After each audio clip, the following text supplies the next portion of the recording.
আসসালামু আলাইকুম। সবাইকে শুভ দুপুর।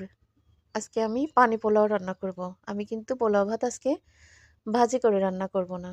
আর এখানে হচ্ছে হাঁসের গোশত রান্না করতেছি। হাতে মাখায় হয়তো আমার ভিডিওটা দেখছেন আপনারা। ভয়েস করা সম্ভব হয়নি। যেহেতু বাসায় মেহমান, বোনের বাসায় গেছি। বোনের বাসা মানেই তো নিজের বাসা। তো সেইখানে কিন্তু আমরা হাতে হাতে কিন্তু সব বোনরা কাজ করি। আমরা কোনো বোনের বাসায় গিয়ে কেউ কিন্তু বসে থাকি না।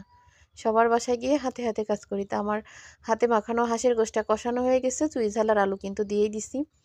মাঝখানে এই জায়গাটা কিন্তু আমি ভিডিও অফ না করেই আমি রান্না করতেছি। এই জায়গাটা কিন্তু আমার একদম ফাঁকা উঠে গেছে। তো এই জিনিসটা সবাই একটু হাইড করে তারপরে বাকি রান্নাটা দেখবেন।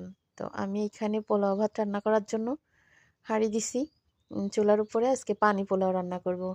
অনেকে আছে মানে চাল পোলাও চাল ভাজি করে রান্না করে। আজকে কিন্তু আমি ভাজি না করেই রান্না করব।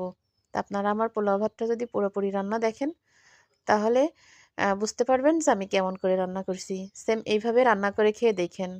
একে আমি সবসময় বলি যে হয়তো সবাই সবার মতো করে রান্না করে, কিন্তু এক একজনের রান্না কিন্তু সেম এক এক রকম না।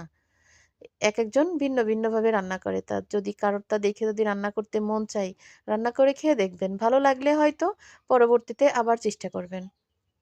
আমি এখানে পেঁয়াজ ভাজি করে নিয়েছি। পেঁয়াজটা কিন্তু পুড়িনি। এটা হচ্ছে ইন্ডিয়ান পেঁয়াজ বলে এজন্য কালার এমন দেখাচ্ছে। পেঁয়াজটা আমি না হচ্ছে ব্রাউন কালার করেছি, না আমি পুরা কাঁচা রাখিছি। তো হালকা কিন্তু বাদামি কালার করেছি। তো এইখানে কিন্তু আমার হাঁসের গোশতটা কষানো হয়ে গেছে। চুই ঝাল দিয়ে দিছি, আলু দিয়ে দিছি, আর একটু কষায় ঝোলের পানি দিয়ে দেবো। বিশ্বাস করেন এত সুন্দর ঘ্রাণ বেরোচ্ছে হাঁসের গোশত দিয়ে, তো মনে হচ্ছে পেট ভরে যাচ্ছে তখনই। আমাদের বাসায় কিন্তু রাজাহাঁস আছে, রাজাহাঁস ডাকতেছে, অনেকগুলা রাজাহাঁস আছে। তো এইখানে হচ্ছে আমার পেঁয়াজ ভাজা হয়ে গেছে, পেঁয়াজ ভাজি হয়ে গেছে। আমি একটু আদা বাটা দিছি, একটু রসুন বাটা দিছি, দিয়ে সুন্দর করে কষায় এখানে কিন্তু আমি গুঁড়া দুধ দিয়ে দিছি। এখানে যে 30 টাকার যে দুধের প্যাকেট, আমি 2 প্যাকেট দুধ দিয়ে দিছি। এখানে 1.5 কেজি চাল রান্না করব, তো 2 প্যাকেট দুধ দিচ্ছি আমি এখানে।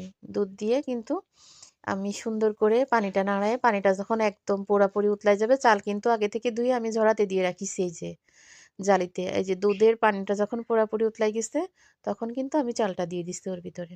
এই যে পানি একবার দিচ্ছি, একবার আর পানিতেই কিন্তু ভাতটা একদম পুরা ঝুরঝুরে হয়ে যাবে। দেখেন তো কত সুন্দর হয়েছে। তো এরকম সুন্দর করে যদি এমন করে যদি ভাত রান্না করা হয়, তো সেই ভাত তো তরকারি ছাড়াও খাওয়া যায়, যায় না বলেন? লবণ কিন্তু আমি পেঁয়াজের সাথেই দিয়ে দিছি।